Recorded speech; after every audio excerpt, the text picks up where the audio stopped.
নবীজি বলছেন সাল্লাল্লাহু আলাইহি ওয়াসাল্লাম, একটা মৃত গাধাকে দেখে বলছেন, সাহাবীরা তোমরা কি কেউ এই গাধাটাকে 1 দিরহামের বিনিময়ে কিনবে? কান কাটা, মৃত, বলে আছে, এই গাধাটাকে কিনবা 1 দিরহাম দিয়ে? সাহাবীরা বলছেন, মাংনা দিলেও তো কিনবো না। ইয়া রাসূলুল্লাহ, যদি ফ্রিও কেউ দেয়, বিনামূল্যে দেয়, তাও তো নিব না। তখন নবী সাল্লাল্লাহু আলাইহি ওয়াসাল্লাম বলছেন, এটাই হচ্ছে আল্লাহর কাছে দুনিয়ার এক্সাম্পল।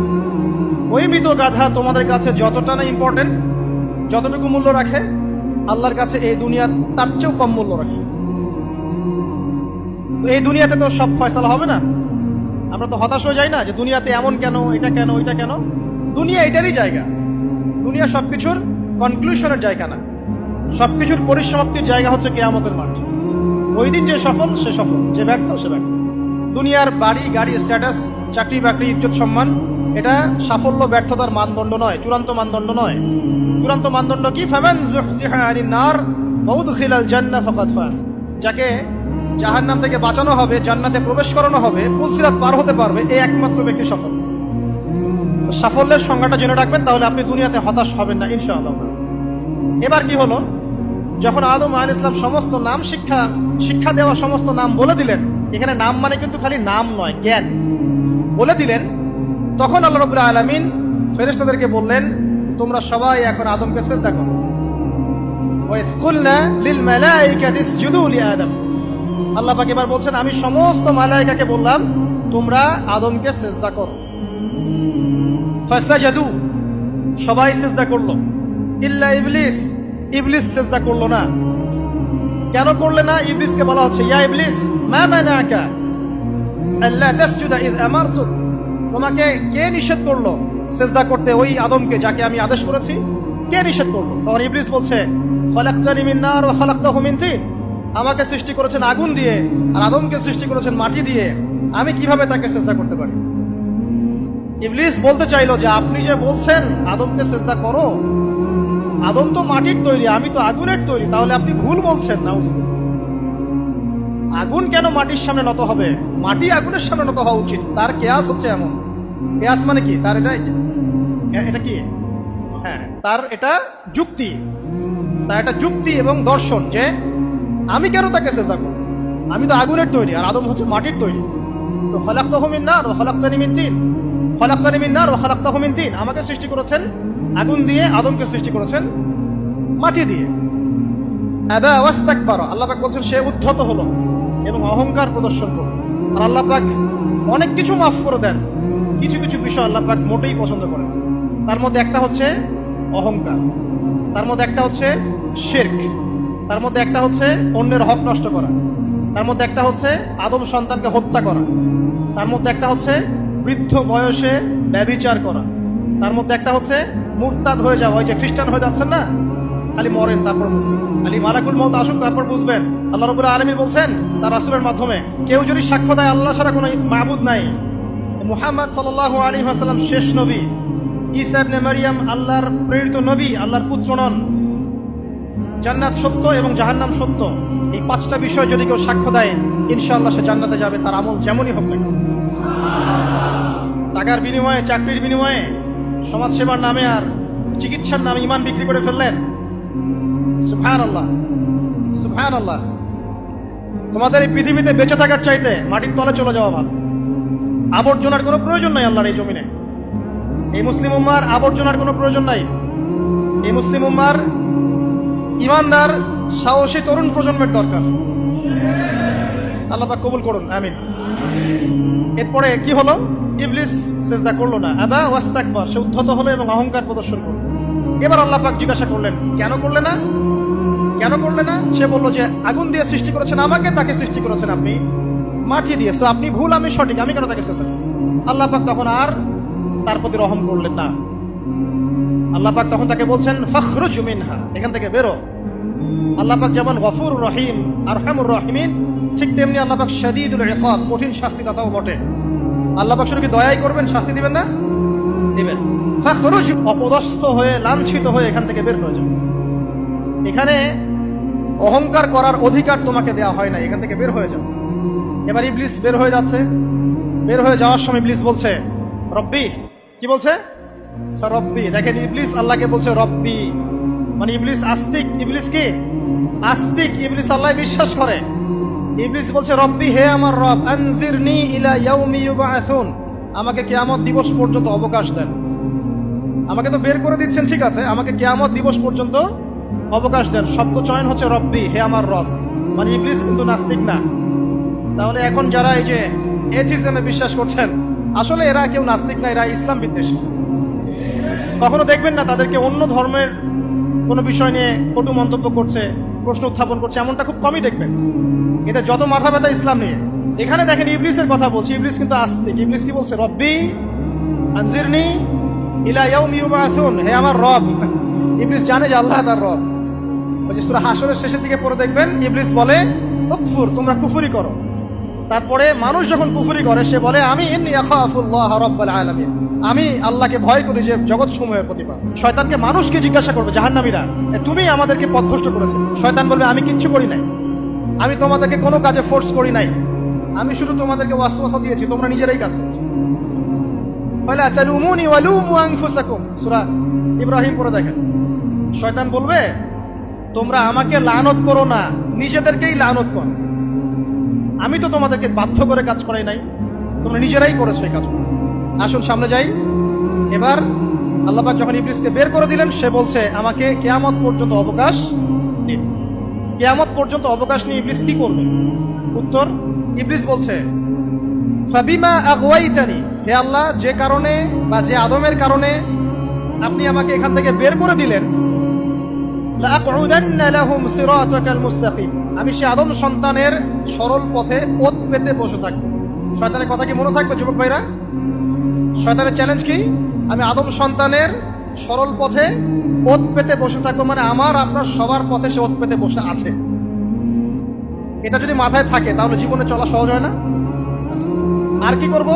সুম্মা লাআতিয়ান্না মিন বাইনি আইদিহিম, শুধু বসেই থাকবো না, আমি আসবো তাদের সামন থেকে, ওয়া মিন খালফিহিম, তাদের পিছন থেকে, ওয়া আন আইমানিহিম, তাদের ডান দিক থেকে, ওয়া আন শামাইলিহিম, তাদের বাম দিক থেকে, ওয়ালা তাজিদু আকসারাহুম শাকিরিন, হে আল্লাহ, আপনি বেশিরভাগ আদম সন্তানকে শুকরগুজার পাবেন না। কার কথা? শয়তানের এই কথাটা কি সত্য না মিথ্যা? এখন বেশিরভাগ লোক নামাজ পড়ে না পড়ে না? পড়ে। বেশিরভাগ মুসলিমের দাড়ি আছে না নাই? বেশিরভাগ মুসলিম সুদ খায় না খায় না? এখন বেশিরভাগ তরুণ প্রজন্মের জেনায় আছে না নাই? পর্নোগ্রাফি সবাই দেখে না দেখে না? অন্যের সম্পদ আত্মসাৎ মানুষ করছে না? দুর্নীতি করছে না? ঘুষ খাচ্ছে না? ইসলামের বিধান 100% পালন করে কত পার্সেন্ট মানুষ? খুব কম। আচ্ছা বাদ দেন এত বড় বড় কথা, শুধু কোরআনুল কারীম তেলাওয়াত করতে পারে কতজন মানুষ? বলি না আমরা 90% মুসলিমের বাংলাদেশ, তো 90% মুসলিমের বাংলাদেশে কত ভাগ মুসলিম কোরআন তেলাওয়াত করতে পারে? একটা শুমারি করে দেখেন, কোরআন শুমারি। এটা কোরআন শুমারি করে দেখেন যে কত পার্সেন্ট মুসলিম শুদ্ধ করে কোরআন পড়তে পারে। যারা পড়তে জানে তাদেরও পড়া যে কত ভুল আছে, আলেম ওলামার কাছে গেলে বুঝতে পারবেন। আর এই ভুলের কারণে যে অর্থ কত পরিবর্তন হচ্ছে আপনি তো জানেনই না। তো এই যে শয়তান বলেছে ওয়ালা তাজিদু আকসারাহুম শাকিরিন, আপনি বেশিরভাগই শুকরগুজার পাবেন। তো কথা সত্য না মিথ্যা? দেখেন, ও কিন্তু তার মিশনের মধ্যে ঠিকই আছে। কথা যে সত্য তার প্রমাণ সহিহ বুখারীর একটা হাদিস, যেটা 4 বার এসেছে বুখারীর মধ্যে, যে আদম আলাইহিস সালামকে ডাকা হবে কিয়ামতের মাঠে, ডেকে বলা হবে তোমার সন্তানদের মধ্য থেকে জাহান্নামীদেরকে আলাদা করে দাও। আদম আলাইহিস সালাম বলবেন কতজনকে আলাদা করে দিব? আল্লাহ পাক বলবেন প্রতি 1099 জনকে জাহান্নামের জন্য আলাদা করে দাও। শয়তানের কথা ঠিক না বেঠিক? এবার আল্লাহ রাব্বুল আলামিন তাকে বের করে দিলেন। ইবলিস এবার বের হয়ে গেল, চ্যালেঞ্জও করলো। এবার আল্লাহ পাক আদম আলাইহিস সালামকে ডেকে বলছে ইয়া আদম, এবার আদম আলাইহিস সালামের এই যে পাঁজর মানে বুকের পাঁজর, এখান থেকে তার সঙ্গিনীকে সৃষ্টি করা হবে। কারণ আদম আলাইহিস সালাম একাকী ছিলেন, একা কি থাকা যায়? একা থাকতে কষ্ট হয় না? একজন জীবন সঙ্গী লাগে না? তো আদম আলাইহিস সালামের এই বাম পাঁজরের হাড় থেকে হাওয়া আলাইহিস সালামকে সৃষ্টি করা হবে।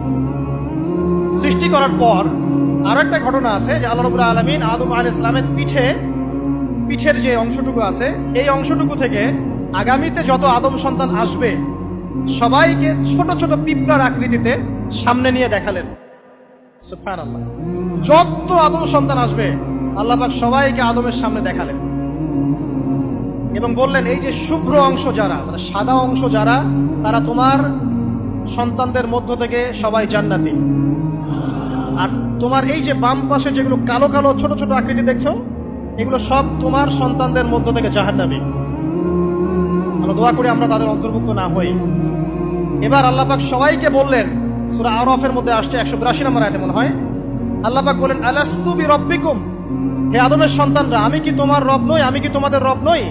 আলাস্তু বিরব্বিকুম, আমি কি তোমাদের রব নই? আলাস্তু বিরব্বিকুম, আমি কি তোমাদের রব নই? আমরা সবাই তখন বলেছিলাম বালা ইয়া রব্বি, অবশ্যই আপনি আমাদের রব। আমরা এখন ভুলে গেছি না? আমরা সবাই এই সাক্ষী দিয়ে আসছি রুহের জগতে। আর রুহের জগৎ বলে একটা জগৎ আছে, অনেক জগৎ আছে। রুহের জগৎ একটা, দুনিয়ার জগৎ একটা, জিন জাতির জগৎ আলাদা, বারজাখ পরকালে যে কবরে রাখার পরে বারজাখের জগৎ একটা, আর দারুল করার যেটা হবে একদম জান্নাত জাহান্নাম, ওটা আরেকটা জগৎ। এই যে মহাবিশ্ব যে সম্প্রসারিত হচ্ছে, এক এক গ্যালাক্সিতে এক একটা জগৎ না, এরকম বহু জগৎ আছে। রুহের জগতে আমরা এই ওয়াদা আল্লাহর কাছে করে এসেছি। এটাকে আহদে আলাস্তু বলে। কি বলে? আহদে আলাস্তু, মানে আলাস্তু বিরব্বিকুম, আমি কি তোমাদের রব নই? আমরা বলেছিলাম হ্যাঁ আপনি আমাদের রব।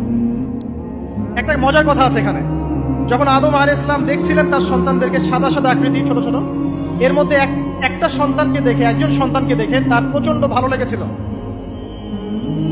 এবং তিনি অত্যন্ত সুদর্শন ছিলেন। তাকে দেখে তার প্রচন্ড রকম ভালো লেগেছিল। আল্লাহ পাককে তিনি জিজ্ঞাসা করলেন, হে আল্লাহ, আমার সন্তানদের মধ্যে কে, এই সুন্দর সন্তান কে? আল্লাহ পাক বললেন, সে হচ্ছে তোমার সন্তান দাউদ। কি নাম? দাউদ আলাইহিস সালাম। আর আপনাকে বলে রাখি, আদম আলাইহিস সালামের ব্যাপারে যেমন আল্লাহ পাক বলেছেন আদম আমার খলিফা, ঠিক দাউদ আলাইহিস সালাম সম্পর্কেও আল্লাহ পাক বলেছেন দাউদ আমার খলিফা। বুঝতে পারলেন? কোথায় আছে? সূরা সাদ পড়ে দেখেন। ঠিক আদম আলাইহিস সালাম সম্পর্কে আল্লাহ পাক বলেছেন না যে আমি পৃথিবীতে খলিফা পাঠাচ্ছি, ঠিক দাউদ আলাইহিস সালাম সম্পর্কেও আল্লাহ পাক বলেছেন দাউদ আমার খলিফা। ইয়া দাউদ ইন্না জাআলনাকা খলিফাতান ফিল আরদ ফাহকুম বাইনান নাসি বিল হক ওয়া লা তাত্তাবি'ল হাওয়া। আয়াতটা পড়ে দেখবেন, ওইদিকে আমি পরে আসছি। তো ওই সন্তানকে দেখে তার এত ভালো লাগলো, আল্লাহর কাছে তিনি জিজ্ঞাসা করছেন, হে আল্লাহ, আমার এই সন্তানের হায়াত কত? আল্লাহ পাক বলছেন, তোমার এই সন্তানের হায়াত হচ্ছে 60 বছর। কত বছর? 60 বছর। আর আমাদের উম্মতে মুহাম্মাদের কিন্তু গড় আয়ু এরকম 60-65, এর বেশি না গড় আয়ু। তখন আদম আলাইহিস সালাম বলেন, আল্লাহ, আমার হায়াত থেকে তাকে 40 বছর দিয়ে দাও। আমার হায়াত থেকে তাকে 40 বছর দিয়ে দাও। আল্লাহ পাক তাকে 40 বছর দিয়ে দিলেন। তাই আদম আলাইহিস সালামের 1000 বছর হায়াত হয়ে গেল 960 বছর, আর দাউদ আলাইহিস সালামের 40 বছর হায়াত হয়ে গেল 100 বছর। এখন আসেন এই জায়গায় যে আদম আলাইহিস সালাম এবং দাউদ আলাইহিস সালাম দুইজনকে আল্লাহ পাক কি বলেছেন? খলিফা। খলিফা কে? খলিফা কাকে বলে? এটা একটু শুনে নি ছোট্ট করে। সূরা সাদ পড়বেন 24 কি 26 নম্বর আয়াত। আল্লাহ পাক বলছেন, ইয়া দাউদ, হে দাউদ, খলিফার কাজ কি এটা শোনেন। হে দাউদ, ইন্না জাআলনাকা খলিফাতান ফিল আরদ, নিশ্চয়ই আমি আল্লাহ তোমাকে পৃথিবীতে খলিফা করেছি। কি করেছি? খলিফা করেছি। তোমার কাজ কি? ফাহকুম বাইনান নাসি বিল হক, মানুষের মাঝে আল্লাহর বিধান দ্বারা হকের মানদণ্ডে বিচার ফয়সালা করবে। আর আল্লাহর খলিফার দায়িত্ব কি? আল্লাহর বিধান দ্বারা বিচার ফয়সালা করা। ওয়ালা তাত্তাবি'ল হাওয়া, তুমি নিজের প্রবৃত্তির অনুসরণ করবে না। ফায়ুদিল্লাকা আন সাবিলিল্লাহ, তাহলে তোমাকে এটা সরল পথ থেকে বিচ্যুত করে দেবে। ইন্নাল্লাযীনা ইউদিল্লুনা আন সাবিলিল্লাহ, নিশ্চয় যারা আল্লাহর পথ থেকে বিচ্যুত হয়ে যায়, লাহুম আযাবুন শাদীদ, তাদের জন্য কঠিন শাস্তি আছে। বিমা নাসু ইয়াউমাল হিসাব, এই কারণে যে তারা হিসাবের দিনটা ভুলে গেছে। এই আয়াত থেকে খলিফার ফাংশন বুঝতে পারলেন? খলিফার ফাংশন কি? আপনি যা ইচ্ছা তাই ফয়সালা করবেন, নিজের মন গড়া যা ইচ্ছা রচনা করবেন। ফাহকুম বাইনান নাসি বিল হক, মানুষের মধ্যে হকের মানদণ্ডে বিচার ফয়সালা করুন। হকটা কি জিনিস? আমার দর্শন হক, আমার ফিলোসফি হক, আমার যুক্তি, আমার বিজ্ঞান, এগুলোই হকের মানদণ্ড।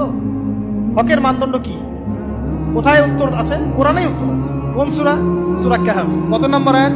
আয়াত নম্বর 29। আল্লাহ পাক বলছেন, ওয়াকুলিল হাক্কু মির রাব্বিকুম, হক সেটাই যা তোমার রবের পক্ষ থেকে নাযিল। কথা কি ক্লিয়ার? হক কি জিনিস? যা তোমার রবের পক্ষ থেকে নাজিল হয়। ফামান শাআ ফালইউমিন, যার ইচ্ছা হয় সে স্বীকার করুক। ওয়ামান শাআ ফালইয়াকফুর, যার ইচ্ছা হয় সে অস্বীকার করুক। ইন্না আ'তাদনা লিযালিমিনা নারান, অস্বীকারকারী জালেমদের জন্য আমি আগুন প্রস্তুত করে রেখেছি। তো এখানে আপনি হকের সংজ্ঞা পেলেন এবং হকের মানদণ্ডে বিচার ফয়সালা করলে পরে খলিফা হয়। যদি আল্লাহ পাকের হকের মানদণ্ডে কেউ ফয়সালা না করে সে আল্লাহর খলিফা নয়, সে শয়তানের খলিফা। কথা কি ক্লিয়ার? আচ্ছা, এখন যদি আপনি বাধ্য হন কোনো ক্ষেত্রে সেটা আলাদা বিষয়, বাধ্য হয়েছেন সেটা আলাদা বিষয়, কিন্তু আকীদা স্পষ্ট থাকতে হবে যে আল্লাহ রাব্বুল আলামিনের বিধান চূড়ান্ত, এর উপর কোনো বিধান নাই। এখন আপনি আদম এবং দাউদ আলাইহিস সালামের মধ্যে একটা সম্পর্ক বুঝতে পারলেন।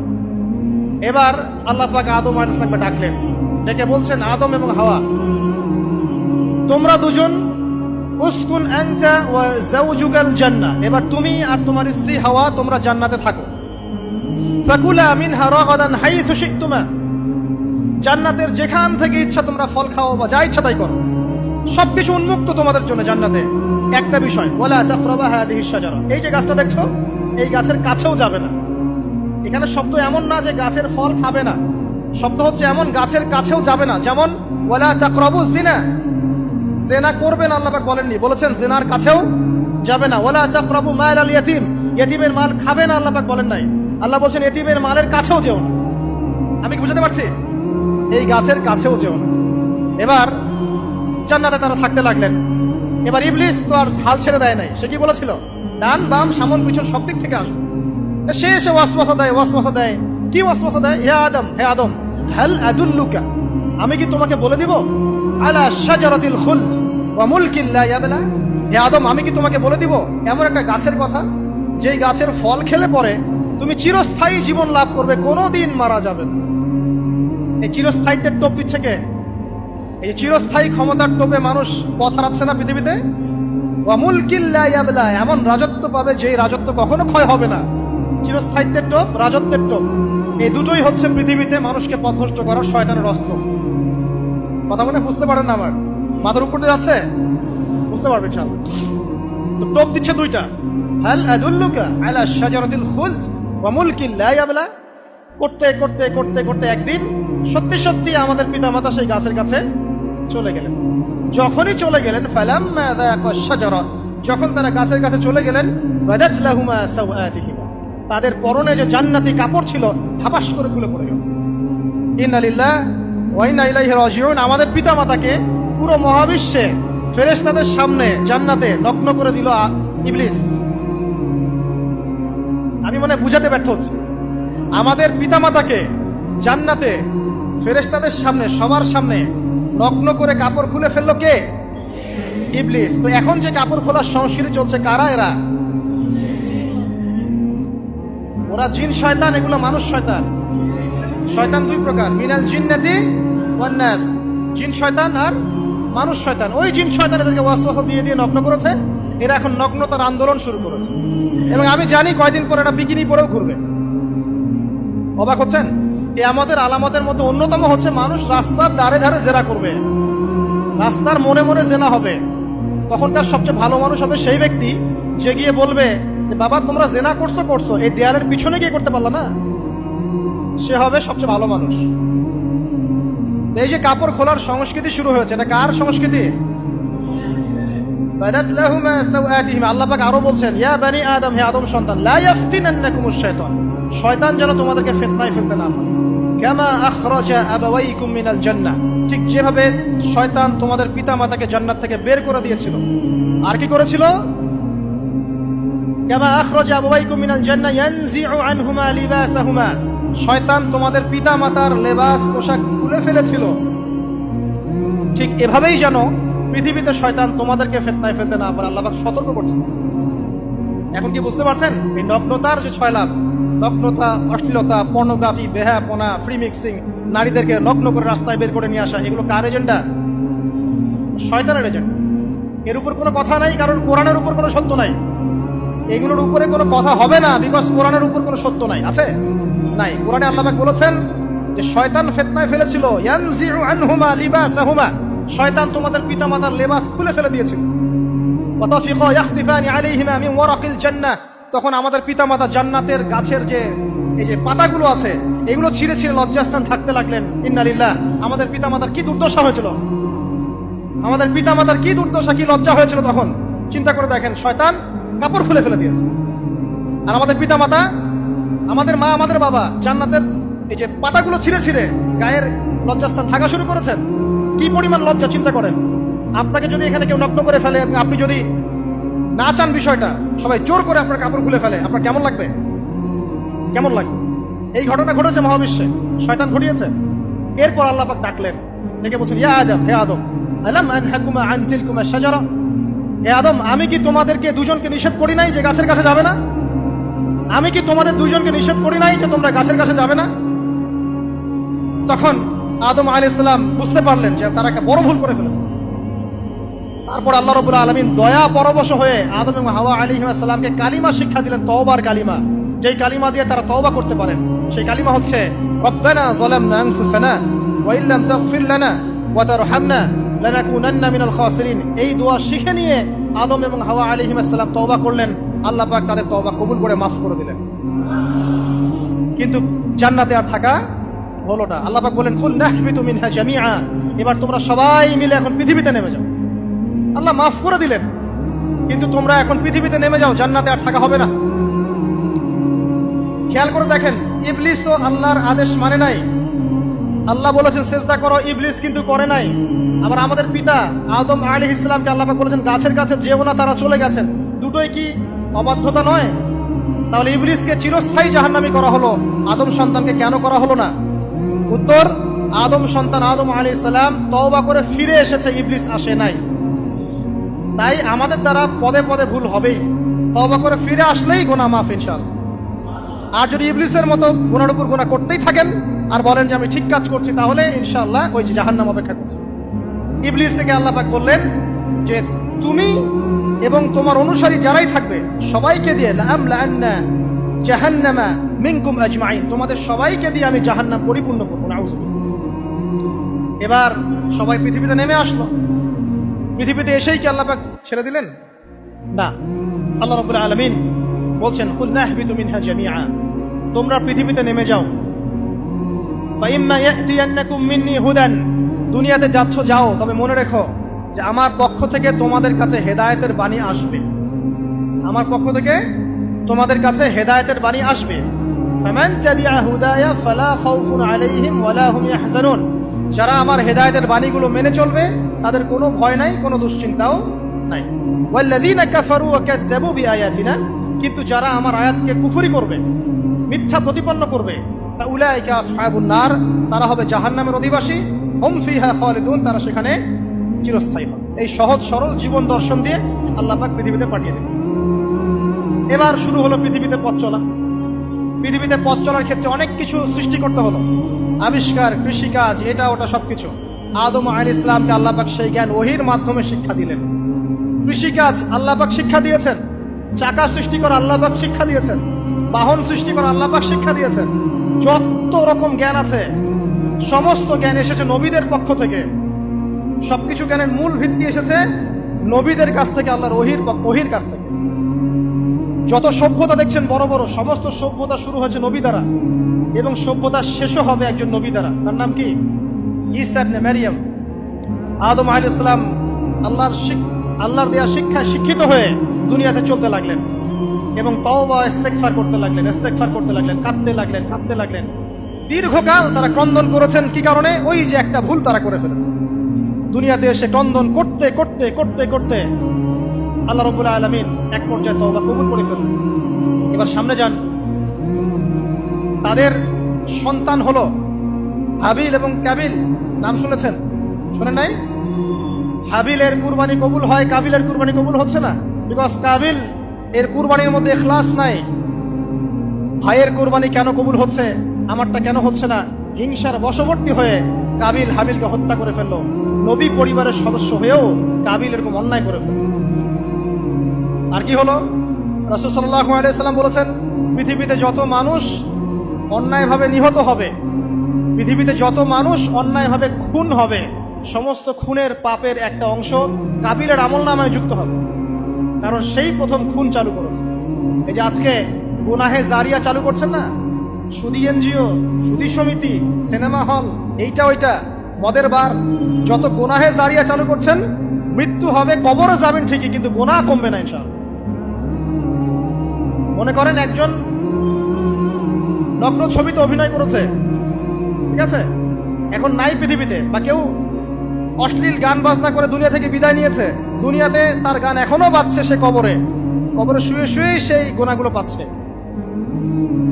ঠিক আপনি যদি এখন ভালো কোনো কাজ করেন, দিনই কোনো ভালো কাজ করেন, মসজিদ হোক, মাদ্রাসা হোক, এতিমখানা হোক, বিধবাদের কোনো প্রকল্প হোক, বৃদ্ধাশ্রম হোক, মানবতার কোনো কল্যাণমূলক কাজ হোক, মৃত্যুর পরেও ইনশাল্লাহ আপনি নেকি পেতে থাকবেন। সদকায়ে জারিয়া আর গুনাহে জারিয়া ভালো করে বুঝবেন। একটা গুনাহ করে মাফ নেওয়া আলাদা বিষয়, আর গুনাহ চলতে থাকাটা আরেকটা বিষয়। আল্লাহ আমাদেরকে হেফাজত করুন, আমিন। নবী পরিবার এগিয়ে গেল এবং তাদের সময়ে তারা শুধু ক্রন্দন করেছেন, ইবাদত করেছেন, আল্লাহর কাছে ইস্তেগফার করেছেন এবং ওই যে জান্নাতে ফিরে যাওয়ার জন্য তারা আপ্রাণ চেষ্টা করেছেন। এক পর্যায়ে আদম আলাইহিস সালামের বয়স যখন 960 বছর হলো, আল্লাহ রাব্বুল আলামিন তাকে ওফাত দিলেন, তার ইন্তেকাল হয়ে গেল। ইন্না লিল্লাহি ওয়া ইন্না ইলাইহি রাজিউন। এরপরেও নবী পরিবার চলতে লাগলো, চলতে চলতে পরবর্তীতে আসলেন নূহ আলাইহিস সালাম, তারপরে ইব্রাহিম, আদ জাতি, তারপর সামুদ, তারপরে শুআয়ব, কওমে মাদিয়ান, মূসা, দাউদ, সুলাইমান, ইসহাক, ইয়াকুব। নবী পরিবার চলতেই লাগলো। এক পর্যায়ে ঈসা আলাইহিস সালামের পরে মুহাম্মদ সাল্লাল্লাহু আলাইহি ওয়াসাল্লামের মধ্য দিয়ে নবীদের সিলসিলা আল্লাহ পাক শেষ করে দিলেন। এভাবেই সভ্যতা এগিয়ে গেছে, এভাবেই আমাদের পিতামাতার হাত ধরে জ্ঞান পৃথিবীতে এসেছে। এবং ওই যে শয়তানের মিথ্যা প্রলোভন, প্রতারণা, এর ফলশ্রুতিতে ওই যে আমাদের পিতামাতার গা থেকে কাপড় খুলে পড়লো, আল্লাহ পাক রাগান্বিত হয়ে সবাইকে দুনিয়াতে নামিয়ে দিলেন, ইবলিসকে চিরস্থায়ী জাহান্নামী ঘোষণা করলেন।